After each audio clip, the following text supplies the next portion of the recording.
How much of this do you think it's coronavirus and whatever's going on with U.S. and China? How much of this do you think is China saying, you know what, screw you, U.S. You're playing this hardball with me. I'm going to come and bully you in a whole different way that you won't even pay attention to it.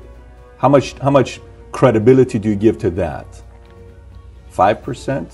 1%? I'm not going to answer that question, but I am going to answer the question in a different way. Because I'm Christian at heart and I like to think that nobody would want to kill people. I will say this much, and if you're listening, write it down. In late November, word had already gotten off of the mainland that there was a virus in Wuhan. On January the 15th, the U.S. trade bill was signed, phase 1. December the 15th. I had a whole month off, December the 15th. 6 weeks later, the trade truce was signed with an out clause, a very clever out clause that the Chinese made sure was in there, that said if there was any kind of act of God, pandemic, then they didn't have to make good on what they had committed to buy from the United States. Within days, they announced the first coronavirus.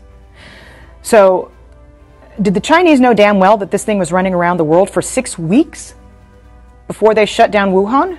Yes, they did. Is that criminal? Yes, it is. Does it deserve to go in front of a world tribunal? Yes, it does. Because we know that it was the unfettered travel that made this thing a global phenomenon that was impossible to contain. 6 weeks they knew, but they wanted that out clause. And then they underreported what happened in Wuhan, which a toddler could tell you based on what happened in Italy, based on what's happened in Germany and in France and now in the UK with Boris Johnson in the ICU. There's no way in a city the size of New York, 11 million people, that there were so few cases. It's impossible with similar density to New York.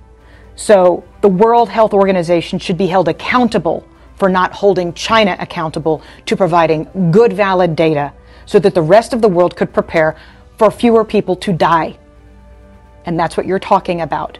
To me, these are equivalents to acts of war on the part of China.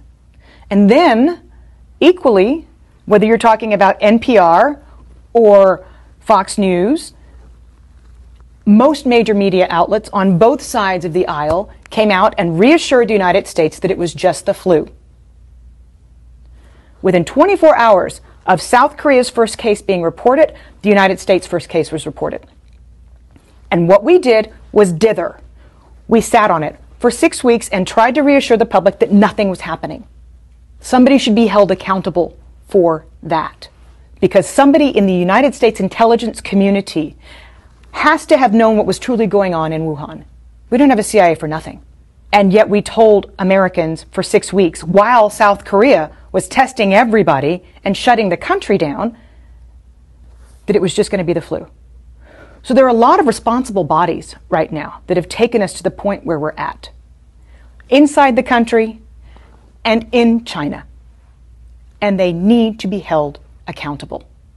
So you don't even have to get on the discussion as to whether or not this was a manufactured virus and set upon the world.